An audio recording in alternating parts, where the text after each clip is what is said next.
400k. Pero hindi pa din kasalanan ng Roblox kung bakit 180k yung nagastos. Yung bata pa rin ang may kasalanan. Panoorin natin tong nag-viral na dahil daw sa Roblox ay nagwawala yung mga bata. Okay, eto na.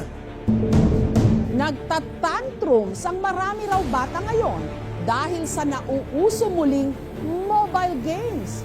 Ang iba kasi Dito pa lang sa pagkasabi, okay, dito pa lang sa intro, medyo meron ng mali, okay? Dahil daw sa nauusong mobile game.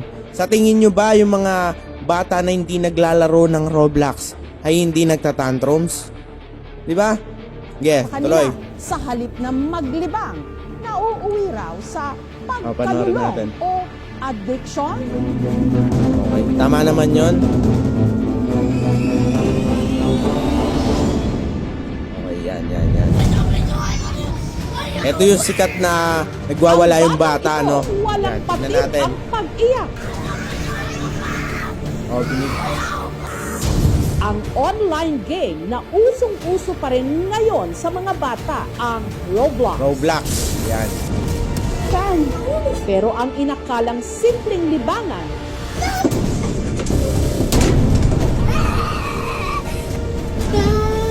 sakit ng ulo ngayon ng ilang mga magulang. Kukunin niya Diba? Sinasabi nila na sakit lang ng ulo. Pero anong nangyari? Ba't nyo pinababayaan maglaro yung mga anak nyo? Diba? Mga bata yan, syempre, vulnerable yung mga yan. Madali silang magalit, madali silang mag-tantrums. Ba't nyo pinabayaang maglaro? po cellphone, nadulas po siya, bali po yung kamay niya. Okay. Ano, bata pa. 180,000 na-deduct. Hindi ko na. Ito, panoorin natin ito mamaya na 180,000 daw yung nagastos. Check natin, ha. Alam kung makukulong ako anytime dahil sa utang na hindi mo naman ginusto. Ayun lang. Hindi ko po mapipigil na mapaglaro. Hinahanap-hanap ko po. Pagka hindi po siya nakakapaglaro, para siyang lalagnatin. Addict na po kaka-Roblox. Ayun. Hanggang saan nga ba dapat ang laro at kailan ito nagiging adiksyon? Okay. Kawawa, oh. Tawag na Grow a Garden. Ito yung umiyak eh. Dito, Yung Grow para raw Garden. siyang virtual na magsasaka kung saan siya nagtatanim para mapalawak ang kanyang hardin. Sa tuwing Okay. siya, aminado si Julie, hindi raw nila natututukan ang Oh, di ba? Aminado yung mama niya na hindi natututukan yung paglalaro ng anak niya. Bakit naman, Ma'am Jess, isisisi mo sa Roblox? mobile games ng kanilang anak. Nagjo-duty kasi siya sa pinapasukang hotel. Sundalo naman ang kanyang mister. May pagkukulang po ako sa anak ko. Hindi ko na po masyadong nasubaybayan. Ayun lang po, pero dapat hindi po natin isisi sa mismong laro kasi yun ay isang laro lang. Yan yung paglaki niya. Hanggang sa napansin na lang nila na nitong mga nakaraang buwan, nag-iba na raw si Princess. Hindi na siya Alam nyo kung bakit yung mga ibang bata nag-iiba sila. Hindi naman po ako expert para magsabi. Based lang po sa mga napapanood ko at nakikita, ibig sabihin po niya, walang time yung pamilya nila sa kanya. Yun, sinabi nga nila, hindi nila natututukan.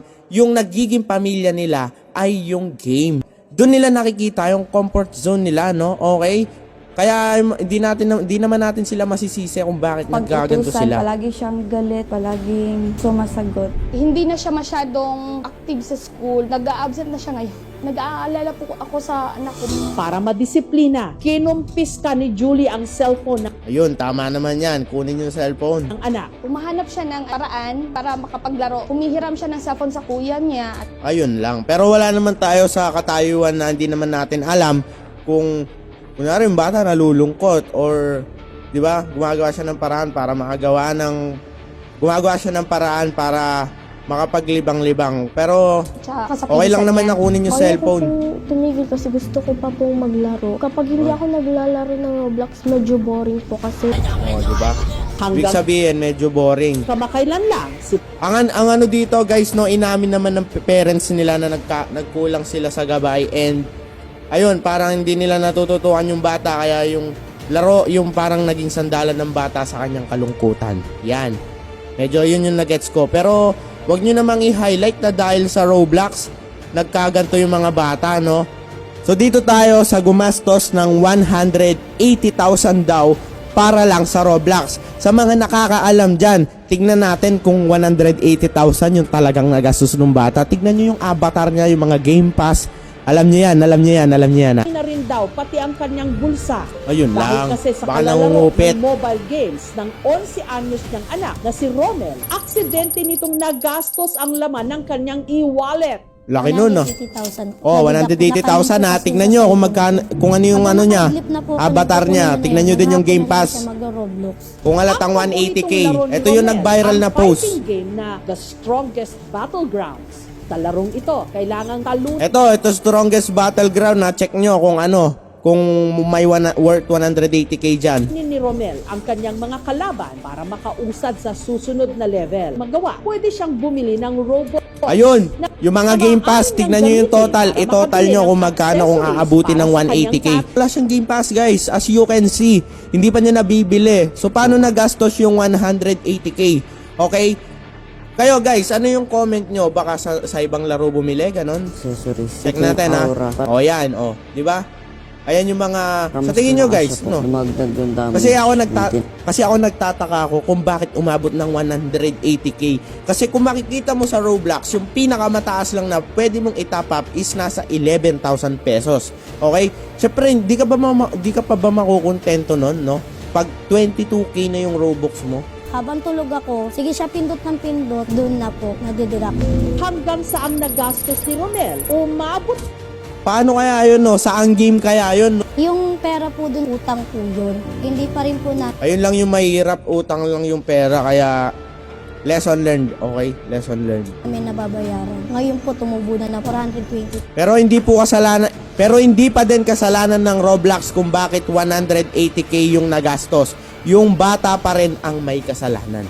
Yan. 1,000. Hindi ko na alam kung makukulong ako anytime. Kawawa. Dahil sa utang na hindi ko inaasam na abot ako sa ganitong point na Yun lang, pre. halos mababawan ako sa utang. Ayan guys, sa mga nanay po na nanonood dyan, wag nyo po lagyan na laman yung Gcash nyo or wag nyong ililink. Okay, kahit saan. At ayan, tignan nyo, nagastos yung 180k daw nila. Ayan, sayang. Pero nasan kaya yung 180k, no? Ano kaya yung binili niya doon? Okay, di ba kayo nagtataka guys kung ano yung binili niya doon? Ito, mobile game addiction. mobile game addiction. Yun talagang dapat natin gawin. Iwasan natin, bawalan natin, bigyan natin ng limit, kausapin natin yung mga bata. Kaya, ayan, tignan nyo yung nangyari kapag wala kang oras sa anak mo, hindi mo siya natututukan, hindi mo siya kinakausap, nagiging sandalan niya is yung Roblox. Okay? Pero wag po natin talaga sisihin yung Roblox. Siyempre, baka naging busy lang yung parents, hindi naman natin masisisi. At ayun, ganito ang mangyayari talaga.